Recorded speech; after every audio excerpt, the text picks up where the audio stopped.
So I get this question a lot. What is hair porosity? What is its importance to me as a natural? And how do I determine hair porosity? If this sounds like you, then you're in the right place. Make sure to watch the very end of this video so you don't miss out on any important information. Okay?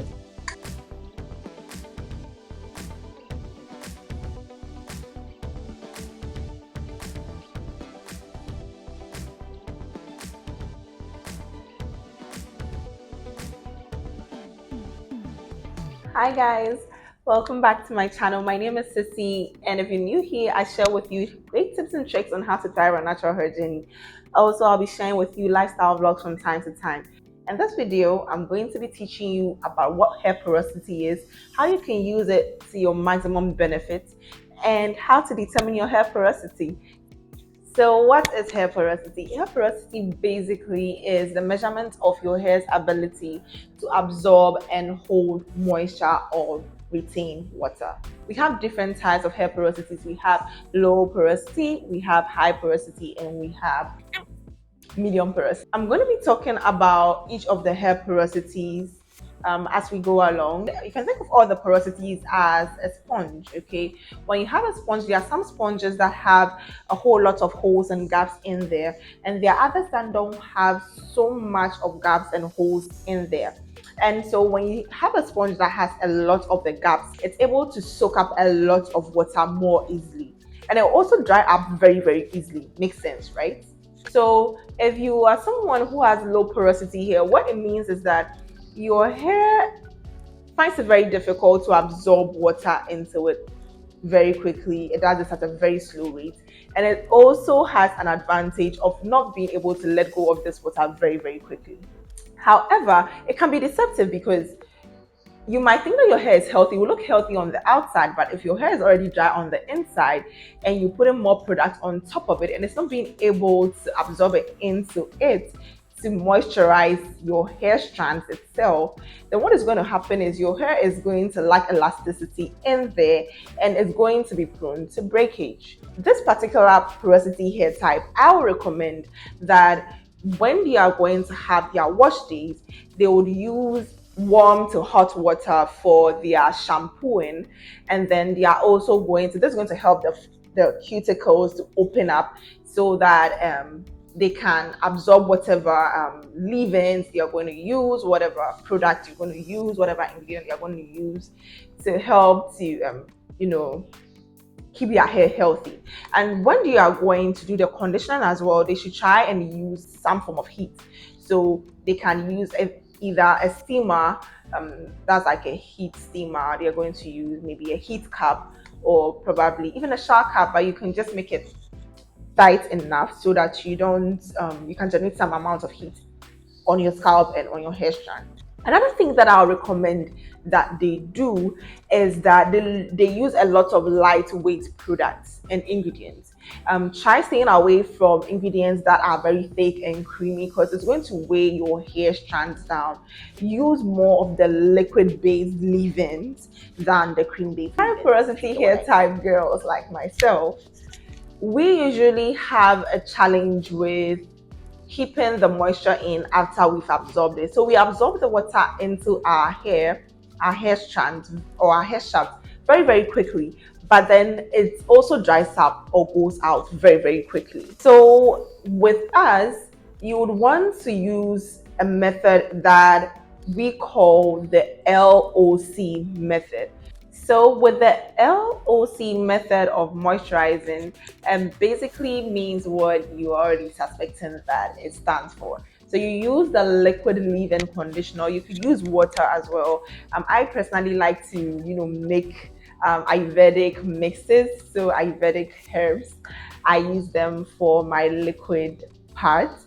And then I go in with my leave-in conditioner. Usually I like to use the cream leave-in conditioner for the cream part. So you could use that, or you can also use a curling cream. You could use a curling moisturizer, basically any cream of your choice.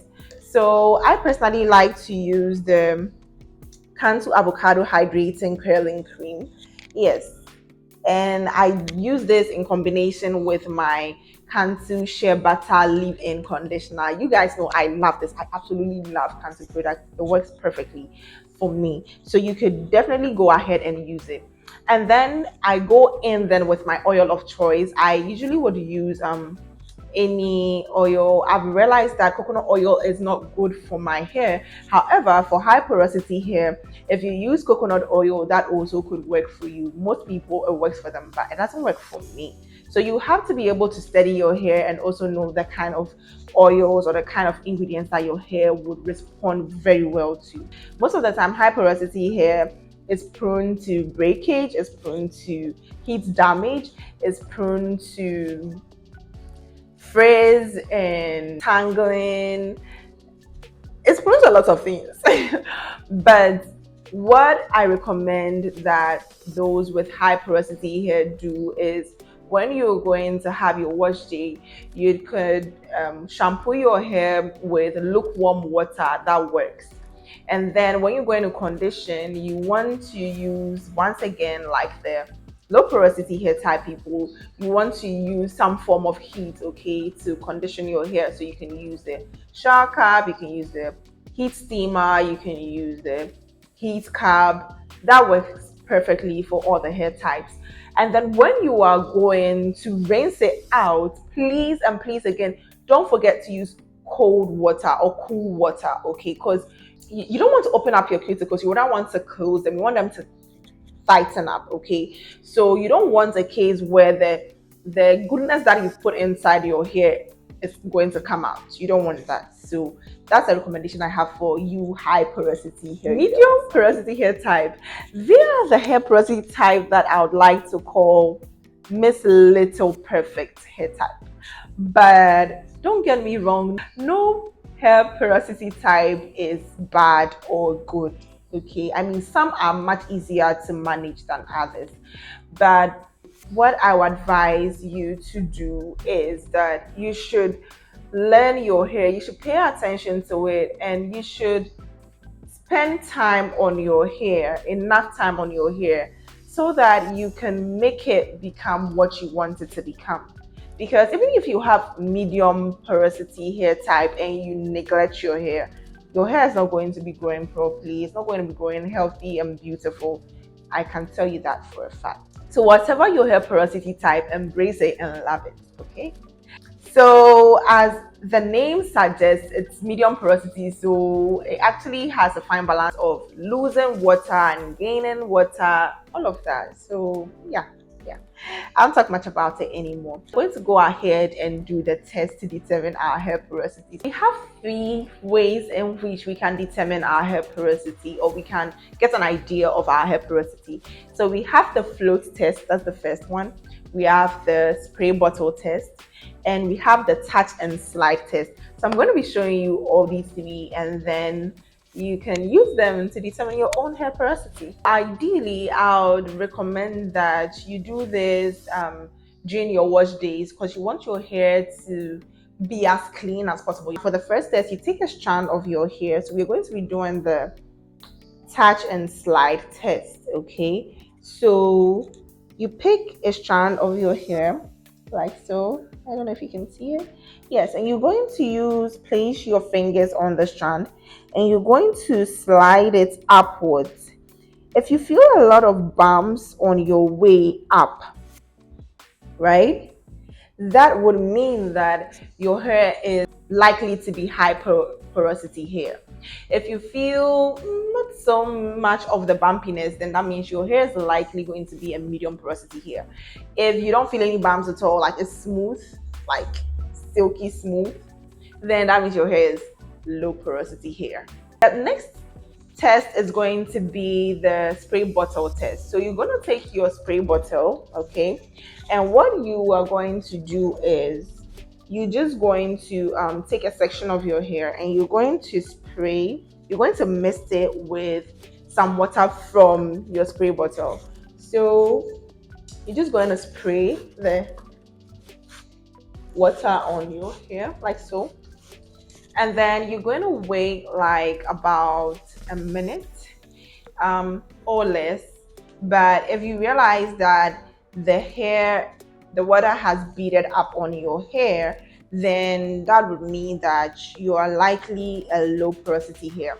If you realize that the water is being absorbed very quickly, then your hair is most likely a high porosity hair.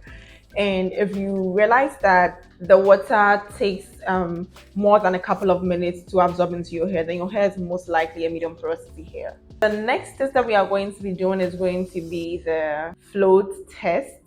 So what you're going to do is you get a strand of your hair and make sure that you pluck it from the root. Okay, so I got mine. And we're going to go ahead and place it into a clear glass of water. So here is our glass of water, and we're going to be dropping our hair strand right into it. Okay, just gonna place it in here just like so. Okay, and we are going to observe it for about 1 minute, and we're going to see what happens to our hair strand.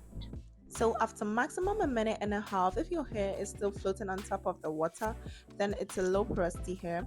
If it's in the middle, it's a medium porosity hair, and at the bottom, it's a high porosity hair. Wow, just look at it go. Let me try and show that to you so you can see. Try all these tests, guys, and let me know what your hair porosity hair type is. So guys, one thing you should know is that hair porosity is determined by your genetics, but it can be altered due to the usage of hard water or chemical processing or even heat damage. I'm so glad I've been able to teach you today how to determine your own hair porosity. And so if this video helped you in any kind of way, please make sure to like, share, hit the subscribe button, turn on your notification bell, and I'll see you in my next video. Bye bye.